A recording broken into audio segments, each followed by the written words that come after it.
রোববার বিকেলে রাজধানীর গুলশানে বিএনপি চেয়ারপারসনের কার্যালয়ে তৈরি পোশাক শিল্প মালিকদের সংগঠন বিজিএমএ সহ ১১ সদস্যের ব্যবসায়ী নেতারা বিএনপি মহাসচিব মির্জা ফখরুল ইসলাম আলমগীর সহ সিনিয়র নেতাদের সঙ্গে বৈঠক করেন। প্রায় ঘণ্টাব্যাপী বৈঠক শেষে সাংবাদিকদের মুখোমুখি হন বিএনপির স্থায়ী কমিটির সদস্য আমির খসরু মাহমুদ চৌধুরী ও ব্যবসায়ী নেতারা। দেশের অর্থনীতি, ব্যবসা, বাণিজ্য, বিনিয়োগের স্বার্থে এলডিসি উত্তোলন স্থগিত রাখা দরকার বলে মনে করে বিএনপি। বিগত দিনে এলডিসি গ্র্যাজুয়েশনের পরিপ্রেক্ষিতে যে স্ট্যাটিস্টিক্সগুলো দেওয়া হয়েছিল এগুলো প্রশ্নবিদ্ধ আছে।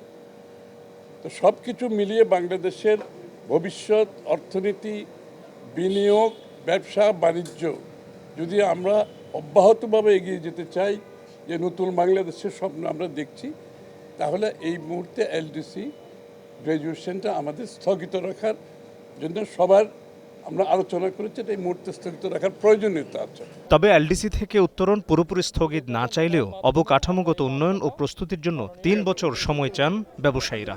এলডিসি গ্র্যাজুয়েশন আমরা পোস্টপোন করতে চাই না, আমরা ডেফারমেন্ট চাই। সেটাও বলেছি নির্দিষ্ট মাত্র 3 বছরের জন্য, এবং 3 বছর ডেফারমেন্ট এই জন্য লাগবে, আমরা এখনও প্রস্তুত না।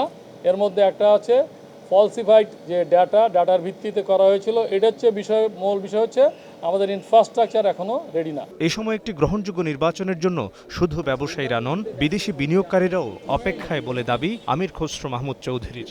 নির্বাচন না হওয়া পর্যন্ত এবং নির্বাচনের পরবর্তী সময়ে তাদের যে বিনিয়োগের বিষয়টা, বাংলাদেশের ব্যবসায়ী এবং বিদেশিরা সকলে অপেক্ষা করছে একটা নির্বাচনের পরে তারা সিদ্ধান্ত নিয়ে বাংলাদেশে বিনিয়োগ করতে। অনেকের উৎসাহ আছে, কিন্তু সবাই অপেক্ষা করছে নির্বাচনের জন্য। এছাড়া বিএনপির সঙ্গে বৈঠকে শ্রমিকের সংখ্যা অনুপাতে 10 থেকে 15% সদস্য নিয়ে ট্রেড ইউনিয়ন কমিটি গঠনের পক্ষে নিজেদের বক্তব্য তুলে ধরেন ব্যবসায়ী নেতারা।